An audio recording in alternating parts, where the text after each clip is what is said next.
So after starting the Asian leg of the calendar in Singapore, it was coming to an end 1 week later, as we had the 16th race of the season in Japan at the Suzuka International Circuit, a venue that last year was so wet I'm pretty sure I saw Nemo taking part in the race. Coming into the weekend, and Red Bull once again had a chance to clinch the 2023 title. This comes after one of the worst attempts to close out a championship that I've ever seen. Clearly been taking tips from the Atlanta Falcons on this one. Hey guys, it's Taran and welcome back to the On Track channel and to round 16 of the F1 season in Japan. Now before we get going, just a quick little reminder that if you do end up enjoying the video to give it a thumbs up and subscribe to the channel for more of the content for this year and moving into next. Now with that out of the way, let's get into my honest review of Formula 1 and the 2023 Japanese Grand Prix.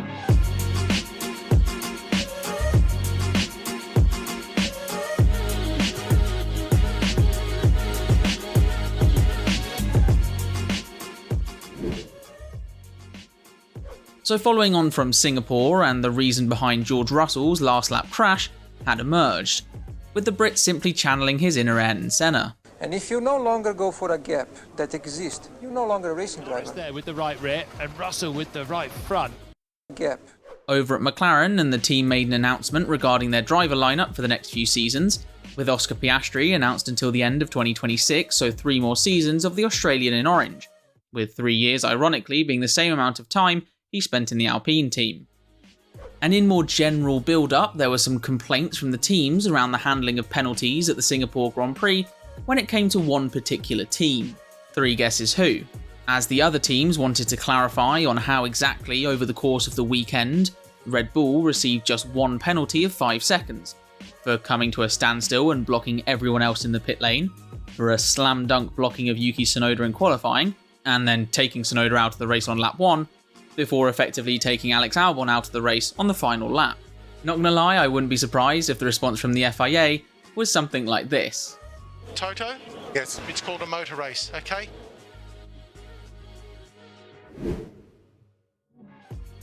Into practice then, and the Ferraris were looking to continue their good run of form from Singapore. And so in classic Ferrari fashion, Leclerc was off into the gravel. Rumour has it that the Monegasque was looking for his race pace out there, given it went missing a few rounds ago. Meanwhile, after beating Lando Norris in Singapore, Carlos Sainz was dealing with absolutely everything that McLaren could throw at him. Literally. As off the back of Piastri's car, Carlos got a face full of Floviz paint while exiting the pit lane. Be careful, Ben!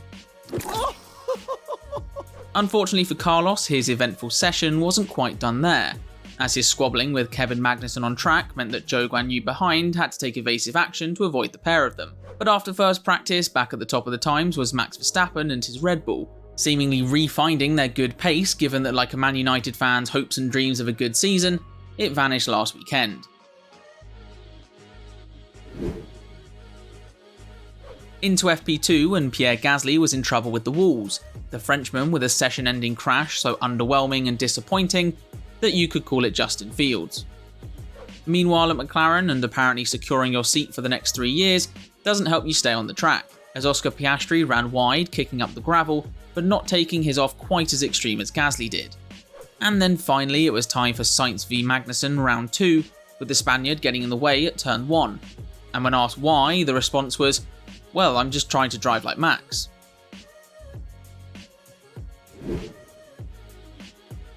On to Saturday, and before the session began, it was big news over at AlphaTauri, with Ricciardo and Tsunoda being announced to remain with the team and Liam Lawson continuing as reserve, and this news coming exactly a grand total of 5 days since I put out a video wondering if Yuki's seat was in danger. Clearly my predicting abilities are as poor as Lance Stroll's driving. Into some action though, and to be honest there wasn't a whole lot going on, with Carlos Sainz dipping some wheels into the gravel but nothing major, and Leclerc in the other Ferrari going a little sideways over the curbs, though at least he kept it on the track, more than some people were doing.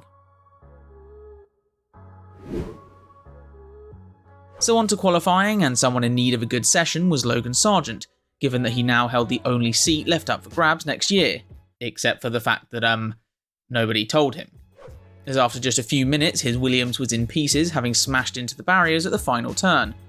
Honestly, at this point I just feel so sorry for that half of the Williams garage.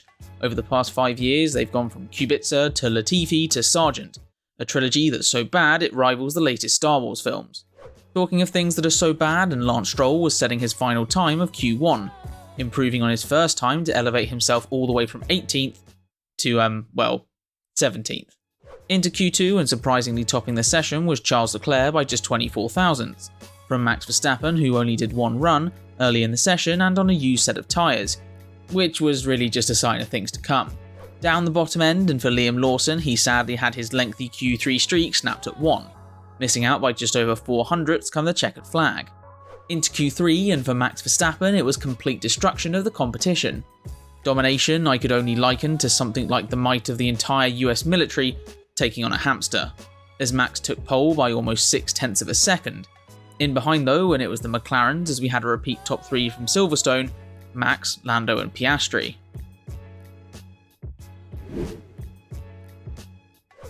On to the start then, and well, in a short summary, it was sandwich galore, with Verstappen and the McLarens 3 wide heading into turn 1, Norris trying to hang it around the outside, but Verstappen with the inside line, he was maintaining the lead.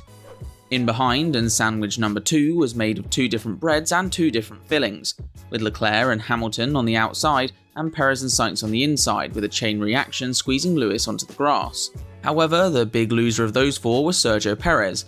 No, not because he's the worst driver of the bunch, but because contact meant he picked up front wing damage. And then finally, in sandwich number 3, it was Bottas that ended up making contact with Alex Albon, the Finn having to pit for damage along with Checo from that earlier collision. All this debris brought out a safety car, which usually is pretty straightforward, just follow the car ahead and don't overtake. However, this was something that apparently was too hard for Checo, as he got a 5-second penalty for overtaking the car ahead while coming in to stop. Once we got going again, things for Valtteri Bottas went from bad to worse, as Logan Sargent once again showed his prowess by locking up at the hairpin and taking out the Alfa Romeo. Meanwhile, the 2 Mercedes were scrapping between themselves, with Russell driving up the inside into the chicane, but Hamilton then getting him back on the main straight. Fast forward a few laps and we were back to Sergio Perez demonstrating exactly why he needs replacing, as he made a super late lunge up the inside, barely getting a wheel alongside Magnussen and then damaging both cars, which caused him to retire, and that was the end of Checo's race. Except it wasn't, as in order to avoid a grid drop for his Magnussen collision, Red Bull's plan was to send him back out to serve the 5-second penalty the stewards had given him, meaning he spent basically the entire race in his car, but just sat in the garage. The debris from this though brought out a VSC, which helped Oscar Piastri to jump ahead of Norris, but the pair then swapped later, given the gap in pace between them was larger than KSI's forehead. Further back, and once again, it was 2 Mercedes fighting between themselves, as after Hamilton ran wide, Russell was on his tail, with Lewis bringing out the Verstappen Brazil 2021 tactics to stay ahead. But with the pair squabbling, Mercedes called Hamilton in to stay ahead, along with pretty much all of the front runners pitting, with Russell the only one to stay out, throwing the Hail Mary of a one-stop strategy. This meant that towards the end of the race, George was having to defend against every front runner, with Piastri sweeping around the outside of the first turn, moving himself up into 3rd behind teammate Norris, with Charles Leclerc the next to have a go at passing the Mercedes, with the Monegasque making his way around the outside of Russell at turn 1 to put his Ferrari into 4th place. This meant that for the 3rd time it was a battle between Hamilton and Russell, or as it turned out, team orders between Hamilton and Russell, as instead of keeping them in the same order and potentially having the chance for both of them to finish ahead of Carlos Sainz, instead they swapped the cars, meaning that Carlos was on the back of Russell and then passed with ease. However, up at the front with a quiet race and it was back to winning by 20 seconds for Max Verstappen.